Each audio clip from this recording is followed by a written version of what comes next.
Let me tell you an eerie tale about an innocuous object and the dark power it came to hold over an isolated town. The story begins in the remote village of Blackstone Hollow in the autumn of 1962. The hollow was home to just over 200 people, mostly farmers and laborers who valued tradition and a simple way of life. That's why the arrival of Dr. Elias Marsh unsettled folks from the start. Dr. Marsh was a physicist who had recently taken up residence in an old mansion just outside town. He was rarely seen in public and didn't socialize with the locals, preferring to keep to himself. Rumors flew about what kind of experiments the peculiar professor might be conducting alone out there in his gloomy estate. When townspeople did catch glimpses of him, they described a tall, gaunt man with piercing eyes and skin that seemed to never see the sun. His presence cast a subtle pall over the hollow. So when two deliverymen showed up in town with a large crate addressed to Dr. Marsh, people took notice. The men muscled the heavy wooden box into the bed of a pickup truck and drove out toward the Marsh place, trailed by curious eyes. Later that week, stories circulated about what the delivery contained. Timmy Griffin, the milkman's son, told of peering through the professor's windows and seeing a strange metal contraption sitting in the parlor. According to Timmy, it was some kind of box made of black metal with colored wires running in and out of it. And perched atop it was a single oblong button marked only, "Do not push." Most folks wrote off Timmy's tale as childish imagination. But over the coming weeks, an unsettling feeling descended over Blackstone Hollow. Livestock got loose at night and roamed the forest, children had vivid nightmares, dogs howled at nothing. A few even claimed to glimpse odd lights flashing in the windows of the Marsh place after dark. By early November, the townspeople could no longer ignore the growing sense of dread. Something sinister was festering in their quaint village, ever since the arrival of that strange professor and his even stranger delivery. That's when Mayor Gilbert called a meeting at the Blackstone Town Hall. Concerned families packed the hall to standing room only, their faces etched with worry and fear. At last, Muriel Sprinkles stood up, voicing what was on everyone's mind. "Something just ain't right since that odd man and his devil box arrived. I say we form a group to visit the Marsh place and see what kind of monkey business he's gotten us into." The crowd clamored in agreement. If Dr.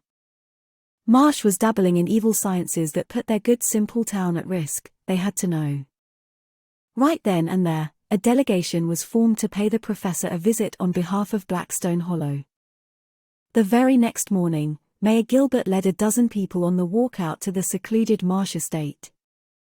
But when they arrived, the house stood empty and silent. No one answered their knocking. When they circled to the rear of the sprawling mansion, their blood turned to ice. The back door swung crookedly open, its hinges twisted and broken. Fearing some horror had befallen Dr. Marsh, they cautiously entered the house. The home seemed largely undisturbed, albeit covered in a thick layer of dust. In the parlor, they found the large black box sitting inert right where Timmy Griffin had described. The button atop it was darker than midnight and seemed to draw all surrounding light into its vacuum. The wires that had once connected it now lay severed and strewn about. "Looks like the professor up and left. But what in blazes was he doing with this infernal contraption?" muttered the mayor. But no one could even guess the box's origins or purpose. After a hurried search uncovered no other clues in the empty mansion, the group returned to town more perplexed than before. Clearly Dr. Marsh had departed suddenly, abandoning his experiment and his home for unknown reasons. Some wanted to smash the strange device to bits and be done with the whole business. But calmer minds pointed out they still had no proof the box had anything to do with the town's recent misfortunes. In the end, they decided to lock it away in the town hall attic for safekeeping. In the days that followed, an air of relief flowed through the hollow. Livestock stopped wandering off, nightmares faded, and people felt safe again now that the professor and his otherworldly box were gone. Life gradually returned to its normal rhythms. By Thanksgiving, most had forgotten about the bizarre episode entirely. But late one night during the holiday weekend, a group of wayward teens, Harold Fitch, Peter Fisk, and Mary Shelley, were drinking in the woods and dared each other to sneak into the town hall. In the attic, they found the strange black box hidden under a top. In their drunken stupor, the teens started laughing and joking about pushing the tempting button marked "Do Not Push." "I bet it opens a secret passageway filled with stolen money," giggled Mary. Peter guessed it could summon aliens, while Harold boasted he wasn't afraid to push the damn thing and find out. Their chuckles turned to shrieks when Harold suddenly lunged forward and pressed the button down hard. They clutched each other in terror, waiting for something to happen. But the box just sat there inert and dark. After a few minutes, the teens burst into renewed laughter, calling each other cowards through tears. As the adrenaline faded, they all swore to keep the silly prank between themselves. Still snickering at their foolishness, the trio snuck back home unnoticed. The following Monday, life resumed in Blackstone Hollow. The children were busy planning their Christmas pageant, while the elders enjoyed a quilt raffle at the town hall. No one had given another thought to the strange professor or his bizarre contraption. But late that night, an eerie glow lit the windows of nearby houses. Peering outside, terrified townsfolk watched something terrifying and inexplicable begin. The black box, eyes and mouth now aglow with fiery light, had risen to levitate above the town hall steeple. It droned an awful mechanical keen like 1,000 dying robots. The shockwave of its blast-off had shattered every window for miles. Within seconds, the fiery form had vanished into the black winter sky, leaving only its sanity-breaking shriek echoing over the valley. The scattered villagers trembled in the snow-laden streets, their eyes pooling with tears of incomprehensible horror. They knew this was just the beginning. In the weeks that followed, an avalanche of madness engulfed the remote village. Phantom lights plagued the night skies while eerie moans drifted on the wind. Peculiar odors pervaded homes and bizarre creatures scuttled in the forest shadows. Fish floated dead by the hundreds in the lake. Children woke screaming from visions too horrible to recall. On moonless nights, unspeakable entities could be glimpsed darting among the trees just beyond the glow of the street lamps. The terrified townsfolk huddled in their basements, jumping at every unexplained creak and groan. It seemed their isolated little hamlet was now beset by the full horrors of the cosmos. All because of the infernal box they had unwittingly unleashed. In their lowest moment, Reverend Calvin roused himself to confront the growing evil head-on. If supernatural forces now besieged their town, he would combat it with spiritual means, the chanting of scripture, the ringing of consecrated bells, the burning of sage and myrrh. For weeks, the faithful prayed and performed rituals of protection beneath the starless sky. And slowly the terrors abated.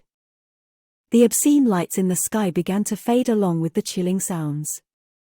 A tentatively hopeful peace returned to the ravaged village. But just as the shell-shocked town began piecing back together, new terror came. Livestock and pets mysteriously mutilated overnight. Strange rituals performed in the woods. And the disappearance of little Annie Lister one morning from her very bedroom. It soon became clear that some darker powers still lurked among the townspeople themselves, powers awoken when that fateful button was pushed. Evil did not come just from beyond, but also from within. And no bindings or banishings could exorcise it fully. In the end, half the population fled Blackstone Hollow, their spirits broken. Of those stalwart few who remained, an air of brooding unease persisted. They knew the things they had glimpsed here could never wholly be forgotten or denied. No one spoke of the button anymore, or of Dr. Marsh, wishing only to leave the cursed events buried in the past. But late at night by the fireside, parents would see those old hauntings stirring in their children's eyes. A shadow had fallen over their home that could never be fully lifted. So ends the grim account of the black box that should never have been opened and the forces it unleashed. A reminder that some doors, once opened, can never again be closed. And some knowledge about the darkness should remain forever undiscovered. You see, I tell this tale not just as a witness, but as a warning. We must be vigilant against tampering with forces beyond our control.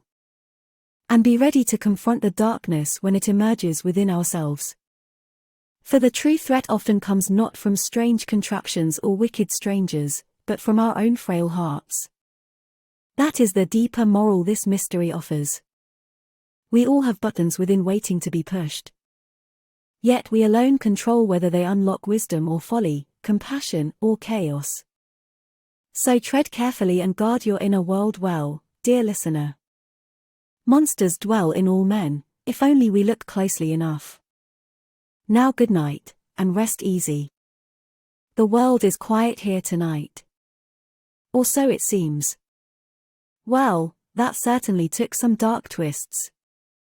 I wanted to craft a cautionary tale about tampering with forces beyond our understanding, and how it can unearth some uncomfortable truths about human nature. Hopefully the story provides food for thought, or at least some thrills. Please let me know what you think. Your feedback helps me learn and grow. Thanks for listening.